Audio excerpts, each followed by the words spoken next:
시간 사도신경 하심으로 주일 2부 예배 시작하도록 하겠습니다.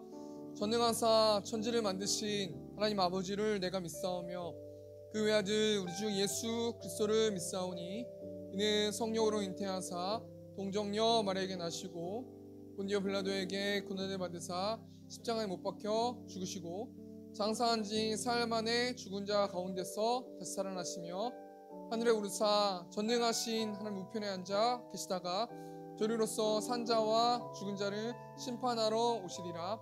성령을 믿사오며 거룩한 공예와 성도가 서로 교통하는 것과 죄를 사하여 주시는 것과 몸이 다시 사는 것과 영원히 사는 것을 믿사옵나이다.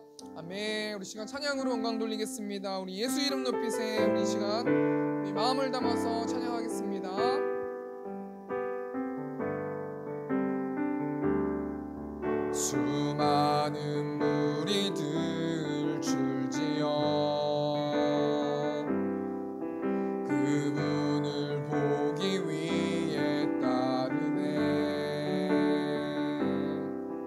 평범한 목수이신 그분 앞에 모든 무릎이 꿇어 경배하네. 모든 문제들 하나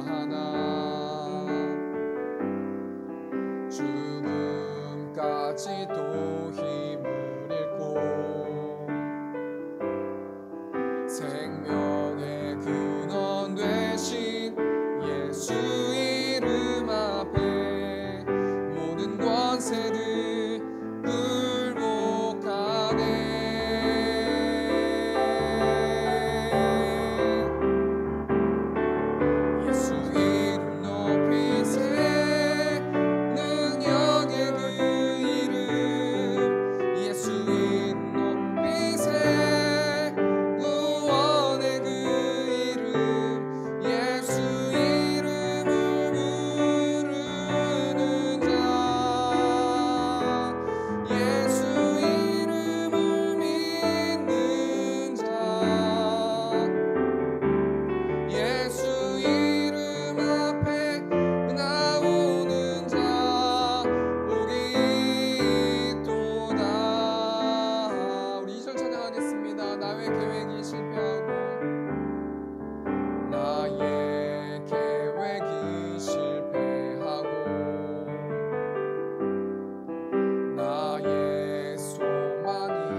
세상의 소망이요 예수의 이름은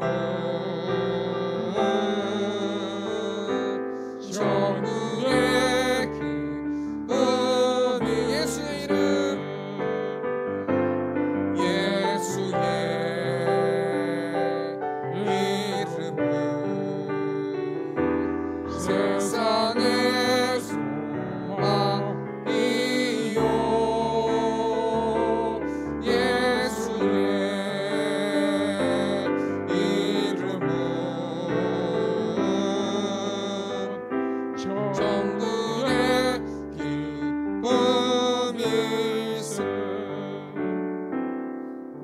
네, 우리 시간 박수 치시면서 우리 시간 예수가 좋다오 시간 빠르게 찬양하겠습니다. 많은 사람들 참 진리를 모른 채 주님 곁을 떠나갔지만 내가 만난 주님은 참 사랑이었고 진리였고 소망이었소. 아멘. 난 예수가 좋다오.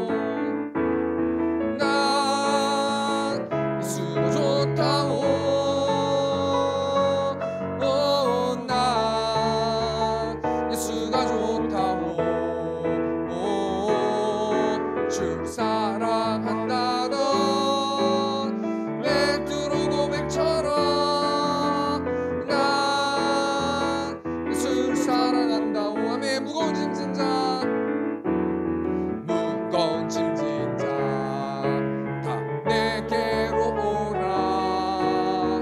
내가 너를 쉬게 하리라. 이 길만이 생명의 길, 이 길만이 생명의 길, 복된 길이라 항상 내게 들려주셨소. 아멘.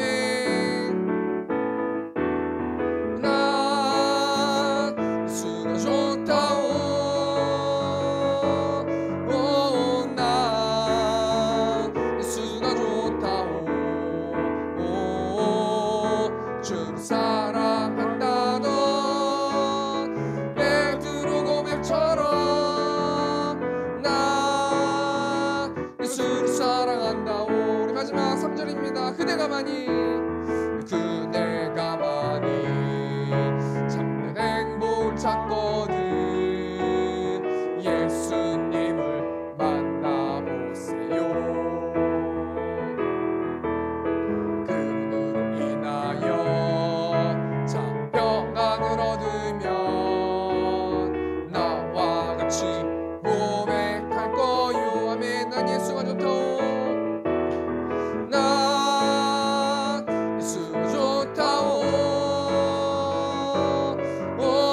난 예수가 좋다오.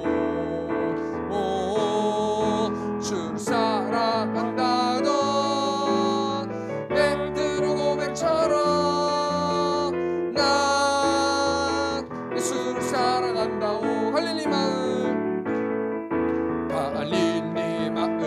그 숲 속에서 주님 그 11 제자 다시 만나시사 마지막 그들에게 말씀하시기를 너희들은 가라 저 세상으로. 아멘. 가서 제자 삼으라. 가서 제자 삼으라. 세상 많은 사람들을 세상 모든 영혼이 내게 날렸나니 가서 제자 삼으라. 나의 길을 가르치라. 내가 너희와 항상 함께 하리라. 지금도 우리 주 찾아오사.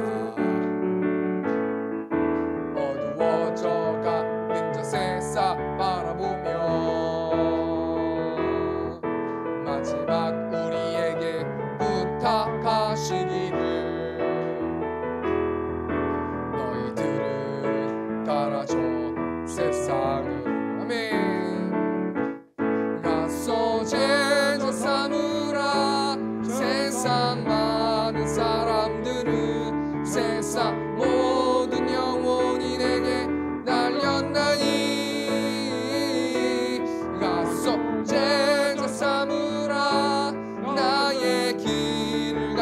넘치라.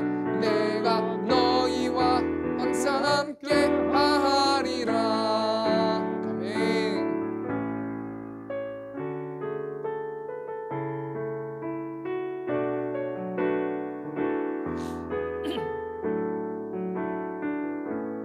우리 보좌 앞에 모였네.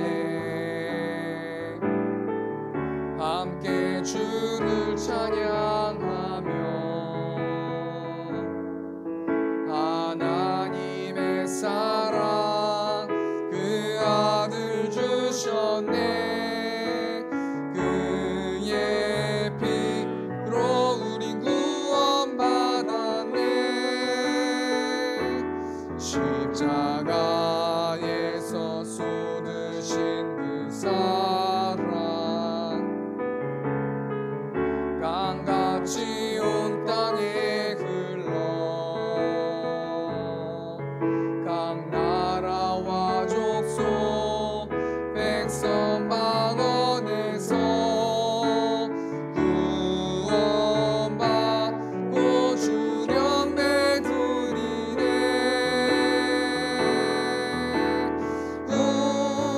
구원하심이 보좌에 앉으신 우리 하나님과 어린 양께 있도다. 구원하심이 보좌에 앉으신 우리 하나님과 어린 양께 있도. 내 주여 내 맘 붙드사. 내 주여 내 맘 붙드사. 그곳에 있게 하소서.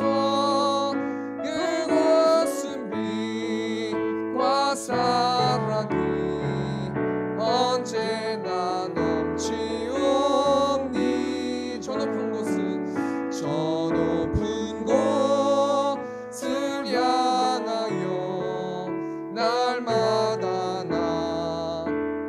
나아갑니다. 내 뜻과 정성 모아서 날마다 기도합니다. 내 주여 내 맘 붙드사. 그곳에 있게 하소서. 그곳은 빛과 사랑이 언제나 넘치옵니다. 아멘. 우리 시간까지만 놓고 또 기도로 나갔으면 좋겠습니다. 하나님, 내가 내 힘을 가지고 살아가는 자들이 아니라 하나님 말씀 따라서 하나님의 말씀을 듣고 의지함을 통해서 하나님의 사명을 감당하는, 하나님께서 원하시는 일들을 하면서 살아가는 저 우리 세운교회 성도들 될 수 있도록 인도해 달라고 시간 처음 외치고 통성으로 기도하겠습니다. 주여, 은혜가 풍성하신 하나님, 한 영혼 동안, 한 주 동안 한 영혼들을 보호하여 주시고 또 하나님 그 영혼들 가운데 구별하여 불러주셔서 또 한 사람 한 사람들을 이 자리에 불러주셔서 하나님을 예배할 수 있도록 우리를 불러주신 하나님을 찬양합니다. 내가 매일의 삶 가운데서 하나님 내 힘과 내 뜻으로 살아가는 자들이 아니라 하나님만 의지하면서 하나님의 힘을 가지고 말씀으로 무장하고 또 말씀으로 순종함을 통하여서 하나님 온전히 하나님 기뻐하시는 삶 살아갈 수 있도록 하나님께서 아버지 붙들어 주시고 또 하나님 우리에게 소원들이 있습니다. 하나님께서 모든 소원들을 하실 줄 믿습니다. 하나님께서 아버지 우리 예배를 통하여서 나의 강구를 통하여서 우리의 소원들을 이뤄주시고 그름을 통하여서 말씀으로 영적 전쟁하면서 나아가는 삶의 전쟁에 승리하면서 나아가는 저 우리 세운교회 성도들 될 수 있도록 하나님께서 아버지 함께 하시고 악한 사람 뜻하지 않는 예배 될 수 있도록 하나님께서 함께하여 주시옵소서. 말씀 예수님의 이름으로 기도합니다. 아멘. 이 시간 성경 봉독하도록 하겠습니다. 오늘 시간의 말씀은 사도행전 5장 17절에서 32절 말씀입니다. 사도행전 5장 17절에서 32절 말씀 신약성경 194페이지에 있습니다. 사도행전 5장 17절에서 32절까지 말씀입니다. 제가 봉독하겠습니다.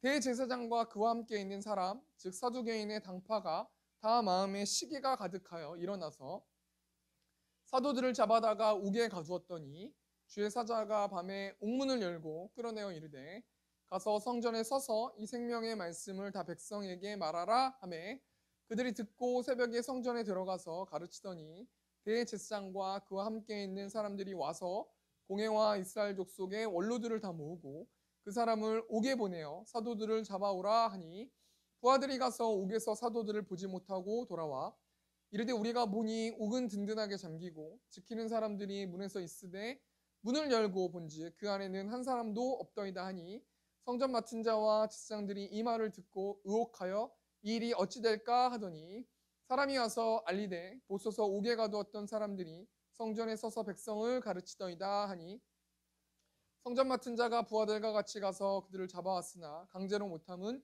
백성들이 돌로 칠까 두려워함이었더라.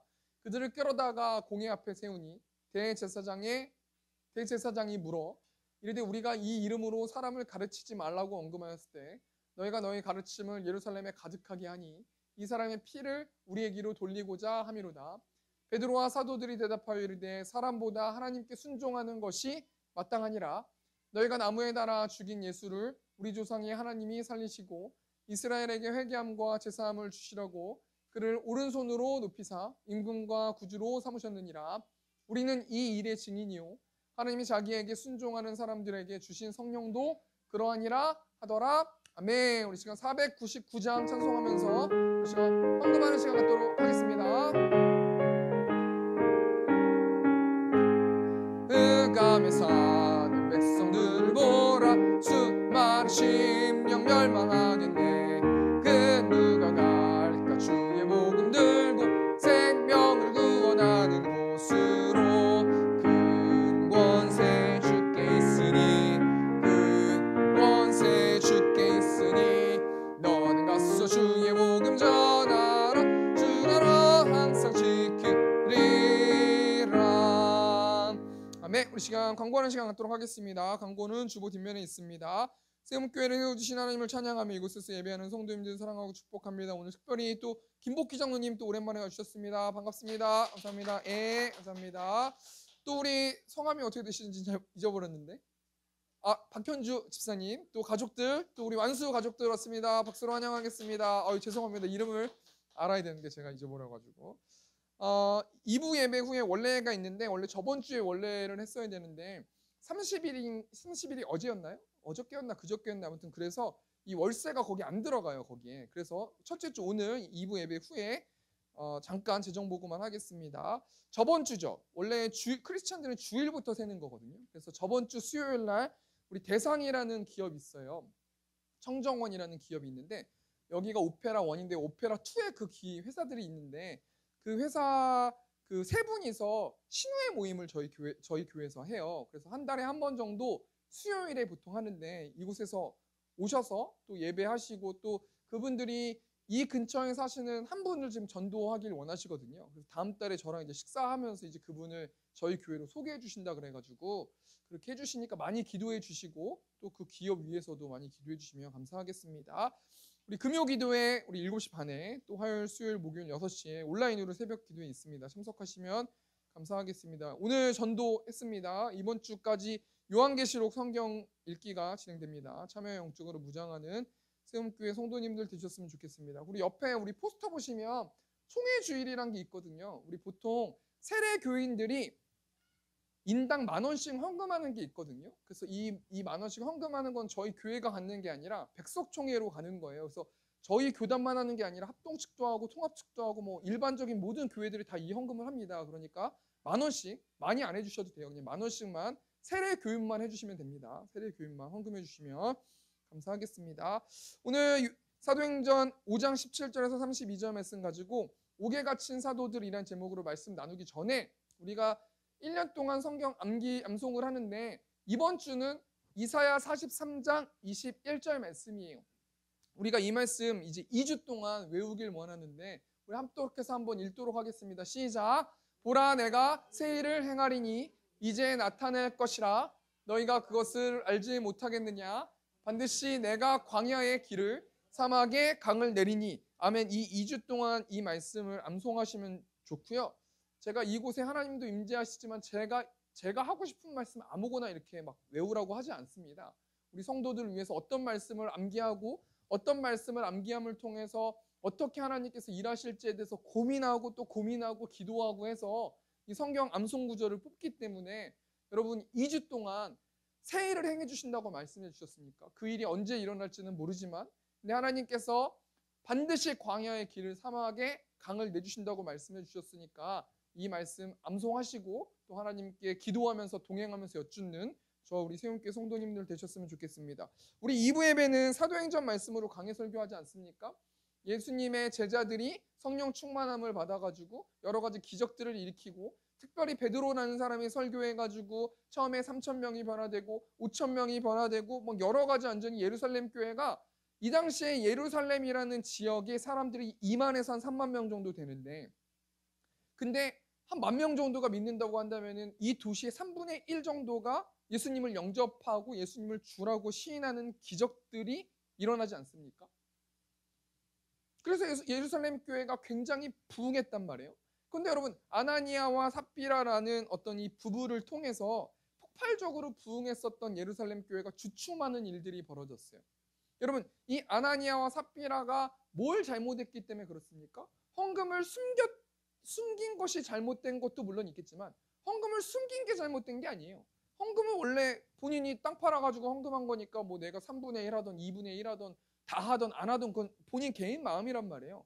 근데 이 아나니아 삽비라가 잘못한 게 뭐냐면 헌금을 다 드리지도 않았는데 다 드렸다고 거짓말했기 때문이라는 거예요. 그 제가 저번 주에 뭘 말씀드렸습니까? 간단하게 한 가지 말씀드렸는데 하나님은 아나니아 삽비라를 죽이실 만큼 거짓말하는 것을 싫어한다.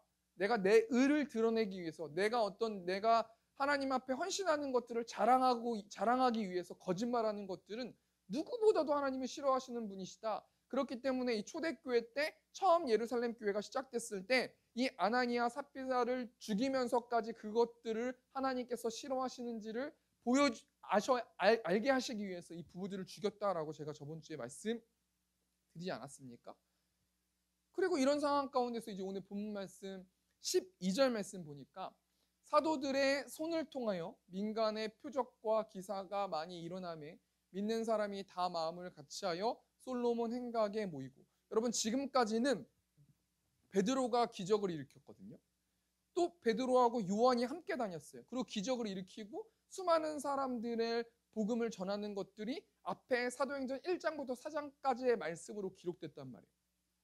그런데 여러분 오늘 12절 말씀 보니까 사도들의 손을 통하여 여기서 사도들이 누구냐면 예수님의 제자가 다 사도된 거잖아요. 성령 충만을 받은 사람들이 다 사도가 된 거란 말이에요. 12명의 제자가.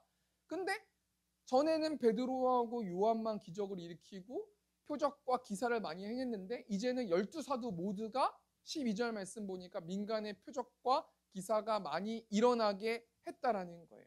그래서 믿는 사람들이 다 같이 마음을 같이 해서 솔로몬 행각이라는 곳에 모여들었다라는 거 아니에요? 쉽게 말해서 여러분 복음이 계속해서 폭증하고 증폭된다라는 것을 생각해 볼 수 있어요. 예루살렘 교회 성도들은 복음을 소유한 사람이거든요. 여러분 교회만 다닌다고 하나님을 아는 것은 아니에요. 교회만 다닌다고 예수님 믿는 거 아니에요. 여러분 예수님 믿는 사람들은 예수님이 나의 주인이십니다라고 고백하는 사람들이 예수님 믿는 사람이에요. 내가 교회 온 목적이 예수님의 복음과 난 별로 그것과는 믿진 않고 내 마음의 평안을 누리기 위해서 만족을 누리기 위해서 이 사람들은 예수님의 성도가 아니에요. 제자가 아니에요. 이 사람들이 무엇보다 제일 불쌍한 사람들 아니에요? 교회는 교회대로 다니고 순종은 순종대로 하고 그 다음에 헌신대로 하면서 예수님이 심판 때에는 모른다 말하실 거란 말이에요. 여러분 성도라는 건 뭐냐면 복음을 소유한 자예요. 복음은 핵심적으로 두 단어로 요약할 수 있는데 십자가와 부활을 믿는 사람들. 예수님이 날 위해서 죄를 씻어주셔서 나는 이제 의인이 되었고 하나님과 올바른 관계를 맺을 수 있다는 것을 믿는 사람들. 또 나는 죽음을 이기고 승리해서 나는 부활할 거다라는 것을 믿는 사람들이 복음을 소유한 사람들이고 성도라는 거예요. 그러니까 보통 신방에 보면요. 목사님은 목사님이시니까 하나님께 여쭤보고 매일매일 삶 가운데서 살아가죠. 저는 성도라서 그렇게 못해요. 그럼 거짓말이에요.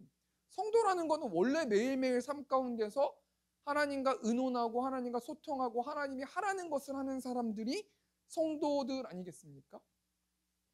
우리가 여러분 이 말씀 통해서 사도들이 민간의 표적과 기사를 많이 일으켜서 예루살렘 교회가 계속 부흥하고 있다는 이 말씀 통해서 우리가 두 가지를 생각해 봐야 되는데, 첫 번째는 뭐냐면요, 복음을 소유한 예루살렘 교회는 급변한다는 거예요. 여러분 급변이 뭐예요? 그렇게 했다가 그렇게 하지 못했다가 이렇게 된다는 거예요. 여러분 성령 충만을 받은 베드로가 설교했을 때 3,000명이 부흥되지 않습니까?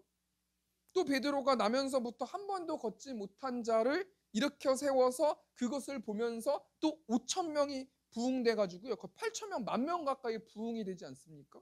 근데 여러분 예루살렘 교회가 갑자기 아나니아 삽비라 사건을 통해서 그 교회에서 2명이 장례를 치르는 일들이 벌어졌어요. 예루살렘 교회가 급격히 감소되는 느낌이 들었어요. 그러다가 다시 오늘 본 말씀 보니까 다시 부흥이 일어나는 것을 볼 수 있어요. 여러분 예루살렘 교회는 이렇게 급변한다는 거예요. 여러분 성도들도 복음을 전하는 사람들은 급변한 삶을 산다는 거예요. 여러분 한 주 동안 어떻게 살아가셨어요?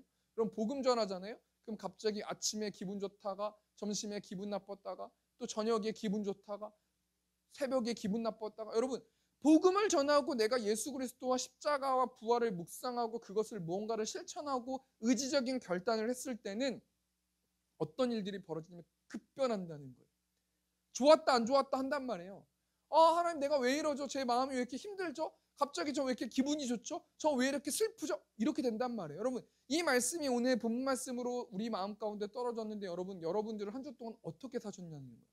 너무 한 주 동안 너무 행복해요. 너무 좋아요. 너무 기뻐요. 우리만 좋아요. 나만 좋아요. 이렇게 살았어요? 아니면은 복음을 전하기 위해서 영적 전쟁을 하면서 하나님 전 못합니다. 넌 가서 해라. 전 못합니다. 너 가서 해라. 저 못합니다. 이렇게 씨름하면서 어떻게 지냈는지 우리가 한번 좀 생각해 보아야 할 거라는 거예요. 첫 번째로요, 복음을 소유한 사람은 급변하면서 살아간다는 거예요. 예루살렘 교회가 급변하면서 살았다는 거 아니겠습니까? 두 번째로요, 복음을 소유한 예루살렘 교회가 부흥했다는 거예요. 여러분 교회가 부흥하기 위해서는 어떻게 되는 거냐면요, 같은 말, 같은 생각, 같은 행동을 해야 돼요. 참 목회하면서 신기한 게, 저는 대형교회 목사님들 존경하거든요. 보통 대형교회 목사님들 한국에 있는 성도들이 많이 부정적으로 많이 얘기하세요. 근데 여러분 대형교회 그 목사님들이 얼마나 치열하게 영적 전쟁 하시는지 압니까? 그건 함부로 말할 수 있는 게 아니에요. 여러분 교회가 하나 되고 교회가 같은 마음과 같은 뜻을 갖게 하는 것은 목사가 하는 게 아니에요.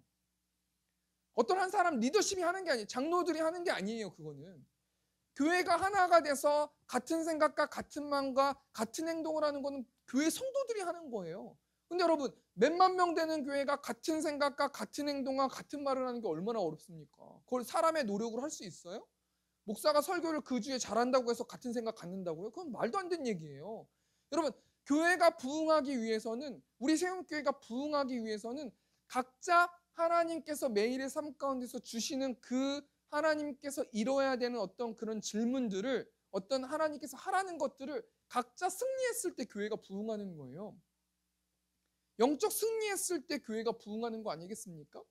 여러분 오늘 제가 뭘 얘기했냐면요, 지금 예수님의 제자들 사도들이 민간의 표적과 기사가 많이 일어나면서 지금 부흥하고 있는 상황이에요. 이런 상황 가운데서 오늘 다시 본 말씀 보면은 12사도들이 옥에 갇히는 일들이 벌어지는데, 우리 14절 말씀, 믿고 주께로 나아오는 자가 더 많으니 남녀의 큰 무리더라. 여러분 예루살렘 교회가 급격히 부흥하고 있고 모든 사람들이 같은 말과 같은 생각과 같은 행동을 하면서 영적 전쟁에 승리하고 있어요. 우리 15절 16절 보니까 심지어 병든 사람을 메고 거리에 나가 침대와 요 위에 누이고 베드로가 지날 때에 혹 그의 그림자라도 누구에게 덮일까 바라고 예루살렘 부근에 수많은 사람들도 모여 병든 사람과 더러운 귀신에게 괴로움 받는 사람을 데리고 와서 다 나음을 얻으니라. 여러분 지금 베드로의 어떤 능력을 통해서 베드로의 그림자라도 뭔가 밟길 원하고 막 더러운 귀신 들린 사람도 나가고 병든 사람도 치유되고 다시 예루살렘 교회가 다시 부흥하는 일들이 벌어지지 않습니까? 그런데 여러분 교회가 항상 부흥합니까? 교회가 항상 좋아요? 이것을 교회가 각 개인 성도라고 생각했을 때 성도들이 항상 좋아요? 예수님 믿는데 항상 나는 행복하고 나는 좋고 나만 좋고 그렇습니까? 그렇지 않다는 거예요. 예수님을 믿는다고 해도 고난 받을 수 있고요. 예수님을 믿지 않는다고 해도 고난을 받지 않을 수 있단 말이에요. 여러분, 그건 그거하고 별개라는 거예요. 우리 17절 말씀 보니까 대제사장과 그와 함께 있는 사람, 즉 사두개인의 당파가 다 마음에 시기가 가득하여 일어나서, 여러분 사두개인들은 어떤 사람이에요?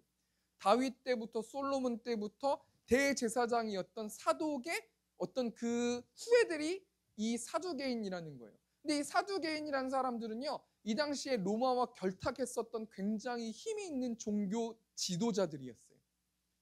근데 이 사두개인들이 가만 생각해 보니까, 아니 어디서 듣도 보도 못한 어떤 그 어부했던 어떤 그런 사람들이 갑자기 어떻게 성령 충만을 받은 다음에 갑자기 완전히 뭐 병든 자를 치유하고 이 사람들 말대로 막 나댄다는 거예요. 그러니까 시기가 일어나는 거. 아, 저 사람은 공부도 안 했고 뭐 모세율법도 잘 모르는 사람들이 어떻게 저렇게 할 수 있나? 그래서 시기심이 일어났다는 거 아니겠습니까? 그래서 이 사두개인과 이 대제사장들이 예루살렘 교회 사도들을 어떻게 해요? 18절 말씀 보니까 사도들을 잡아다가 옥에 가두었더니, 여러분 12사도 모두 지금 감옥에 갇히는 신세가 됐어요. 우리가 이 말씀 통해서 뭘 생각해 봐야 됩니까? 나는 복음을 위해서 어떤 고난을 받느냐는 거예요. 여러분, 예수님의 제자들이 복음을 전하고 십자가 부활을 전하는데 그 십자가 부활을 전한다는 이유 하나만으로 아무런 죄가 없는 사람이 감옥에 갇히지 않습니까? 아무런 죄가 없는 사람이 막 비난을 받는 거예요. 또 역설적으로 바꿔서 내 능력이 아니라 갑자기 내가 막 얘기하니까 병도 막 낫고 막 여러 가지 일들이 벌어지는 거 아니겠습니까? 근데 여러분, 이곳에 있는 사람들과 이 사도행전 5장 말씀에 나와 있는 사람들이 다른 사람이에요? 다른 복음을 믿는 겁니까? 똑같은 복음을 소유한 거 아니에요? 근데 이 사도들은 십자가 부활을 전한다는 이유 하나만으로 감옥에 갇히는데 우리들은 한 주 동안에 어떻게 살아갔냐는 거예요. 우리가 한 주 동안 살아가면서 복음을 위해서 우리는 무엇을 했느냐는 거예요. 내가 당장 복음을 전하진 못할지라도 내가 내 주위에 있는 어떤 이 태신자들을 위해서 기도를 했는가? 내가 내 주위에 있는 친구들이나 친척들이나 다른 사람들에게 한번 교회 한번 다녀봐 라고 말을 했는가? 아니면 내가 교회에 와서 정말 전도지라도 한번 돌려봤는가? 나는 복음을 위해서 뭘 했냐는 거예요. 이런 상황 가운데서 하나님께서 우리 성도들에게 주시는 영적 교훈 두 가지만 생각해 보고 우리가 오늘 말씀 마쳤으면 좋겠는데요. 첫 번째로 오늘 본 말씀 통해서 하나님께서 우리에게 주신 영적 교훈이 무엇입니까? 우리 19절 말씀 보니까 주의 사자가 밤에 옥문을 열고 끌어내어 이르되, 여러분 천사가 감옥문을 열었어요. 그리고 사도들을 끌어냈어요. 여기서 끌어냈다라는 것은 인도에 나가다, 데리고 나가다라는 뜻을 가지고 있거든요. 하나님께서 이 감옥에 갇혀 있고 도저히 자신의 힘으로 뭘 할 수 없는 사람들, 하나님의 복음을 전하다가 감옥에 갇혀 있는 그 제자들에게 어떻게 일해 주셨습니까? 천사를 통해서 감옥문을 나오게 하셨어요. 23절 말씀 보니까 이르되 우리가 보니 옥은 든든하게 잠기고 지키는 사람들이 문에서 있으되 문을 열고 본즉 그 안에는 한 사람도 없더이다 하니, 24절 보니까 성전 맡은 자와 제사장들이 이 말을 듣고 의혹하여 이 일이 어찌 될까 하더니, 26절 말씀 보니까 성전 맡은 자가 부하들과 같이 가서 그들을 잡아왔으나 강제로 못함은 백성들이 돌로 칠까 두려워함이었더라. 여러분, 하나님께서 일하셨어요. 한마디로 어떤 일 하셨어요? 감옥에 갇혀있는 자들을 다 지키고 있는 사람들이 있었는데 그 지키고 있는 사람들이 인식하지 못하게 그 감옥에서 나오게 해주셨어요. 하나님께서 일해 주셨다라는 거예요. 여러분, 이 말씀 통해서 뭘 생각해 봐야 되는 거냐면요, 하나님께서 우리의 모든 생사화복을 다 주관하고 계시고 알고 계신다는 거예요. 우리가 고민하고 있는 거, 우리가 꼭 있어야 될 거, 우리가 한 주 동안에 부족한 것들을 하나님께서 알아서 채워주신다라는 거 아니겠습니까? 또 하나님께서 어떻게 이 일하시는 걸 통해서 우리가 뭘 생각해 볼 수 있냐면요, 하나님이 일하시면 깔끔하다는 거예요. 여러분, 저는 우리 성도들이 우리의 모든 자아와 우리의 모든 어떤 결정권을 내려놓고 하나님께 드려보세요. 하나님이 일하시면요, 깔끔해요. 완벽하게 모두가 좋게 선하게 힘들지 않게 모든 일들이 벌어지는 거 아니겠습니까? 근데 여러분, 하나님께 결정권을 드리지 않고 우리 마음대로 하면 깔끔하지 못해요. 일이 뭔가 번잡스럽고 생각도 많아지고 계속 딜레이되고 계속 처지고 일이 계속 안 되고 계속 어떤 문제들이 생기고 잡음이 생기고 싸움이 생기고 분쟁이 생겨요. 근데 여러분, 하나님께 그냥 모든 주권을 드린다라는 건, 아, 하나님 어떻게 할까요? A로 갈까요? B로 갈까요? A로 갔으면 좋겠는데 B로 가면 어떨까요? 근데 그냥 뭔가 내 마음 가운데 성령 하나님이 계신 분들은 생각이 되는 거예요. 아, 삐로 가면 마음이 편하겠다. 그러면 마음이 편하면 그게 맞거든요. 우리가 한 주 동안 살아가면서 우리의 모든 결정권을 내려놓고 하나님, 내 결정권을 하나님께 드릴 테니까 하나님 이 일 좀 처리해 주세요. 라고 좀 이렇게 기도하는 저와 우리 세운교회 성도님들 되셨으면 좋겠습니다. 우리가 이 말씀 통해서 뭘 생각해 봐야 돼요? 우리 하나님은 왜 12제자들을 옥에서 탈출시켜 주셨어요? 하나님께서 일해 주셨단 말이에요. 왜 탈출시켜 주셨습니까? 한마디로 20절 말씀 보니까 가서 성전에 서서 이 생명의 말씀을 다 백성에게 말하라 하매. 여러분, 오늘 하나님께서 우리에게 주신 영적 교훈이 뭐냐면요. 하나님께서 일하시면 깔끔하다는 건데요. 왜 하나님께서 이 12사도들을 왜 감옥에서 끄집어내 주셨는가? 이유는 하나예요. 그 이유가 뭐냐면 복음을 전하게 하기 위해서예요. 말씀을 준비하면서 별 내용이 아니잖아요. 근데 이 말씀을 우리가 생각해 볼 때 하나님께서는 감옥에 갇혀 있는 자들을 끄집어내서 복음을 전하게 하는 것을 그 영혼들을 복음을 전하게 하신다는 거예요. 뭔 얘기입니까? 하나님께서는 가장 좋아하시는 게 복음 전한다는 얘기예요. 하나님께서는요, 감옥에 갇혀 있는 사도들을 끄집어내 준 게 복음을 전하게 하시기 위해서 끄집어내 주신 거지 이 사도들이 잘 먹고 잘 살게 하기 위해서 끄집어낸 게 아니시라는 거예요. 여러분, 이 말씀 통해서 우리가 심각하게 좀 반성하길 원해요. 저희 아내가 그러더라고. 설교할 때 좀 힘 좀 나는 설교 좀 해주시면 안 돼요? 왜 이렇게 이거 왜 이렇게 못한다고만 하고 왜 이렇게 힘든 설교만 하세요? 라고 저희 아내가 얘기하더라고요. 좀 뭔가 위로되는 설교 좀 하면 안 돼요? 라고 얘기하더라고요. 근데 저 뭐 제가 하고 싶은 거 하나요? 우리 성도들이 뭔가 막힌 게 있나 보죠. 그렇지 않습니까? 뭔가 복음을 전하지 못하는 게 있나 보죠. 하나님 우리 성도들을 끄집어 당겨가지고 그 상황에서 이끌어 주셔서 복음을 전하게 하고 싶으신데 복음을 전하지 않는 우리들이 있나 보죠. 그러니까 계속해서 이런 말씀이 나오는 거 아니겠습니까? 우리 첫 번째 대 정리하니까요. 하나님께서 우리 성도들에게 주신 영적 교훈이 뭐예요? 12사도가 감옥에 갇혀 있었어요. 대제사장과 사두개인의 시기심 때문이에요. 그래가지고 지금 12사도는 아무것도 못하는 상황 아니겠습니까? 그때 여러분 하나님께서 일하셔가지고 12사도를 끄집어내 주시는데 하나님이 일하시면 깔끔해요. 근데 하나님께서 왜 그 12사도들을 끄집어내 주셨어요? 내가 사랑하는 12제자이기 때문에 끄집어내 주신 거예요? 아니라는 거예요. 복음을 전하게 하기 위해서 끄집어내 주신 거라는 거예요. 그런 맥락으로 봤을 땐 하나님께서 우리를 왜 살려두십니까? 극단적으로 말하면요. 우리가 복음을 전하게 우리의 입술을 통해서 다른 영혼들에게 복음을 전하게 하기 위해서 끄집어내 주시는 거 아니겠습니까? 두 번째로 하나님께서 우리 성도들에게 주신 영적 교훈이 뭡니까? 복음이 무엇이냐는 거예요. 그러면 복음 때문에 12제자들을 끄집어내서 다시 복음을 전하게 해주셨는데 그럼 그 복음이 무엇인가? 우리가 이것만 좀 생각해보고 말씀 마쳤으면 좋겠는데 27절 말씀 보니까 그들을 끌어다가 공회 앞에 세우니 대제사장이 물어. 여러분 지금 감옥에 탈출해가지고 성전에 들어가가지고 12사도들이 다시 복음을 전하는 거예요. 그러니까 대제사장과 사두개인들이 어이가 없는 거죠. 그래서 다시 한번 공회 앞에 세웠어요. 그리고 대제사장과 지금 논쟁하는 장면이 27절 말씀 아닙니까? 대제사장이 뭐라고 말합니까? 우리가 이 이름으로 28절 보니까 우리가 이 이름으로 사람을 가르치지 말라고 언급하였을 때 너희가 너희 가르침을 예루살렘에 가득하게 하니 이 사람의 피를 우리에게로 돌리고자 함이로다. 대제사장이 뭘 말합니까? 예수 그리스도의 이름으로 너 아무 짓도 하지 말라 그랬잖아. 근데 자꾸 너 왜 이렇게 계속해서 예수 그리스도의 이름만 전하는 거야? 난 너무 이해가 안 되는데 그 이름이 뭔데? 예수가 뭔데? 너 우리가 예수님 죽였다고 해가지고 너 지금 우리 그 죄를 뒤집어 씌우려고 지금 계속해서 지금 니네 외치는 거 아니야? 니네 그러면 죽어? 막 이런 식으로 협박하는 거 아니겠습니까? 이 말을 들은 베드로 사도가 뭐라고 말해? 29절 보니까 베드로와 사도들이 대답하여 이르되 사람보다 하나님께 순종하는 것이 마땅하니라. 이 말씀을 계속 한 주 동안 묵상했거든요. 내가 사람한테 순종하는 거 없나? 사람 눈치 본 거 없나? 사람 뒷공무니만 쫓아다닌 거 없나? 사람 비움 막 맞추면서 그런 거 없나? 그럼 베드로 사도가 뭘 말합니까? 난 너희 비유 안 맞춰. 난 예수님의 이름을 믿고 그 능력을 알기 때문에 너희 비유 안 맞춰.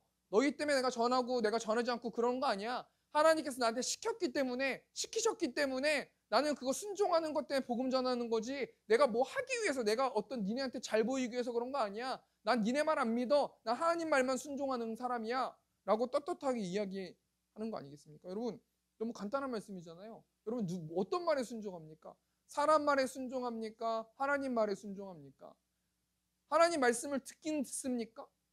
하나님의 말씀을 듣길 원하는 그 의지적인 결단은 있습니까? 하나님을 정말 무엇보다도 사랑하고 예배하길 원합니까? 베드로는요, 사람 말 순종한 게 아니라 하나님 말 순종했다라는 거 아니겠습니까? 그럼 우리가 생각해 볼게. 그럼 복음이 뭐냐는 거예요. 우리 30절 말씀 보니까 너희가 나무에 달아 죽인 예수를 우리 조상의 하나님이 살리시고, 이건 복음은 한마디로 뭐냐면 십자가와 부활이에요. 30절 보니까 너희가 나무에 달아 죽인 예수를, 예수님께서 왜 돌아가셨습니까? 우리의 죄를 대속해 주시기 위해서. 대속한다라는 건 뭐예요? 내 죄를, 죄값을 짊어지시기 위해서 돌아가셨다라는 거예요. 그리고 그렇게만 하시고 그냥 돌아가셨으면 예수님은 아무런 의미가 없는 우리랑 똑같은 사람이에요. 근데 그 예수님이요, 죽음을 이기고 승리하셨어요. 부활하셨어요. 그래서 그 십자가와 부활을 믿는 사람들은 하나님의 자녀가 되는 권세를 주셨다라는 거 아니겠습니까? 그러면 로마서 5장 8절 말씀 보니까 우리가 아직 죄인 되었을 때 그리스도께서 우리를 위하여 죽으심으로 하나님께서 우리에 대한 자기의 사랑을 확증하셨느니라. 하나님께서, 예수님께서 우리를 위해 돌아가셨다라는 거예요. 근데 여러분, 우리가 이 땅을 살아가면서 이 가치와 어떤 이 말씀이, 이 명제가 그렇게 대단하지 않거든요. 저도 그렇게 생각해요. 저도 가끔씩 뭐 이렇게 한 주를 살아가면서 가만히 생각해 보면 내가 왜 예수님 믿고 있냐? 아유, 정말 이거는 안 믿을 수도 없고 믿을 수도 없고 진짜 어떻게 해야 되냐? 포기해야 되냐? 말아야 되냐? 이런 생각 저도 가끔씩 들어요. 1년에 몇 번씩 들거든요. 여러분, 이 땅에서는 이게 뭐예요? 이거 예수님이 십자가 돌아가시든 돌아가시지 않던 난 밥 잘 먹고 사는데, 근데 여러분, 내가 죽음 앞에 이르렀고 내가 죽은 다음에는요, 내가 하나님 앞에서 심판받을 때는요, 이 메시지, 이 명제, 이 말씀, 이 문장이요, 예수님을 모른다고 하면 바로 지옥으로 들어가는 거예요. 우리가 예수를 믿는 건 이 땅에서 잘 먹고 잘 살기 위해서 내가 뭔가 진짜 하나님의 백을 통해 가지고 내가 하나님 어떤 이렇게 꼼꼼을 묻어 가지고 나 정말 잘 살고 오래 살고 건강하게 살아야지, 이런 것 때문에 여러분 예수님 믿으면요 시험 들어요. 교회 떠나게 돼요. 근데 여러분, 예수님을 믿는 거는 내가 이 땅 가운데서도 하나님을 의지하면서 잘 사는 거지만 내 죽음 앞에 이르렀을 때, 내가 심판받을 때 내 죄를 사하기 위해서 예수님을 믿고 그럼을 통해서 내가 하나님의 자녀가 되는 것이지, 예수님의 십자가와 부활을 안 믿는 사람들은 하나님의 성도가 아닌 거예요. 그럼 여러분, 예수님의 십자가와 부활을 믿는 사람들은 어떻게 살아갑니까? 우리 갈라디아서 2장 20절 말씀 보니까요. 이거 안 담았네. 갈라디아서 2장 20절 말씀 제가 읽어드리겠습니다.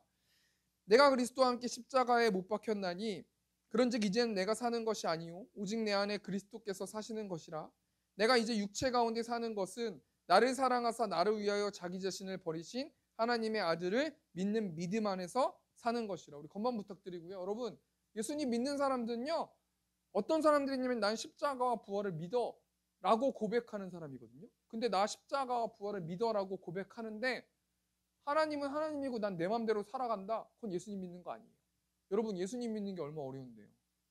나 이미 예수님 믿어, 나 고백해, 나 진짜 믿는다니까? 라고 한다고 해서 예수님 믿는 게 아니에요. 내가 어떤 여자를 사랑하는데 남자가 나 너 사랑해, 나 너 사랑해.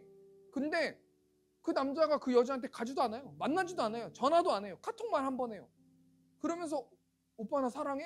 나 진짜 사랑한다니까? 막 화내면서 막 승질을 내면서 막 집어 던지고 나 너 사랑한다니까? 어떻게 내가 보여줘야 돼? 막 소리 지르고 막 이거 사랑하는 거예요? 우리가 한번 생각해 볼게. 예수님의 십자가 부활을 믿어요? 예배 드려야죠. 예배 드리는 게 뭔데요? 예수님의 십자가 부활을 믿는다라는 걸 고백하는 게 예배 드리는 거예요. 나 예배도 안 드리는데 내가 내 주일 성수도 안 하고 예배도 안 드리는데 내가 하나님 자녀라고요? 난 천국 따놨다고. 말도 안 되는 얘기예요. 그거는. 그 우선순위가, 예배에 대한 우선순위가 밀리면 안 되는 거예요. 왜? 예수님께서 자신의 독생자를 죽이시면서까지, 하나밖에 없는 아들을 죽이시면서까지 나를 살려주셨기 때문에 내가 정말 예수님 믿는다면 예배를 빠질 수가 없는 거죠. 내가 예수님 진짜 믿는다면 정말 그 예수가 누군지, 그 예수님이 어떤 분인지 알기라도 원하고 정말 노력이라도 하고 제가 정말 마음속으로라도 외쳐보기라도 하고 그런 의지적인 결단을 해야지 예수님 만나는 거예요. 아, 나 교회 다니는데, 우리 엄마가 교회 다니는데, 우리 아버지가 교회 다니는데, 나 교회 다니는데 내가 지옥 간다고? 뭐야? 이렇게 말할 수 있는 건 아니라는 거예요. 우리 말씀을 정리하겠습니다. 하나님 믿는다는 건 참 어려운 것 같아요. 예루살렘 교회는요, 부흥할 때도 있었고 부흥하지 못할 때도 있었어요. 하나님께서 우리에게 주시는 영적 교훈이 뭡니까? 우리가 살아있는 것은 복음을 전하기 위해서라는 거예요. 하나님께서 예수님의 제자들을 감옥에서 끄집어 내주신 거는 하나님의 복음을 전하기 원해서라는 거예요. 두 번째는 뭡니까?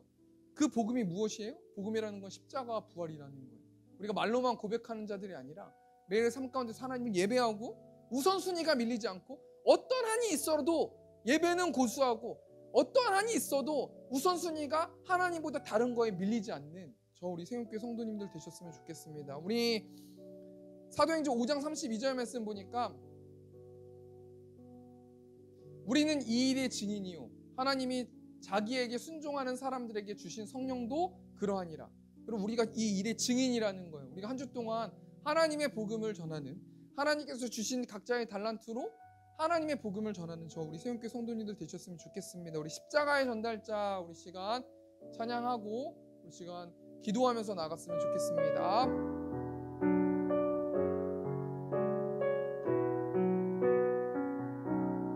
난 지극히 작은 자 죄인 중에 수 무익한 날 부르셔서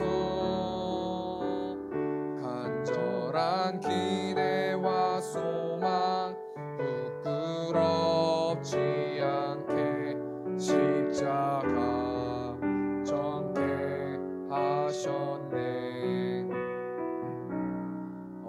어디든지 가리라 주 위에 서라면 나는 전하리 주 십자가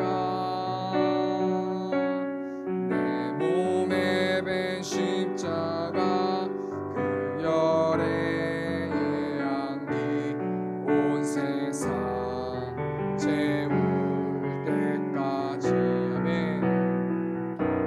살아도 주를 위해 죽어도 주를 위해 사다 주구나 난 주의 것 십자가의 능력 십자가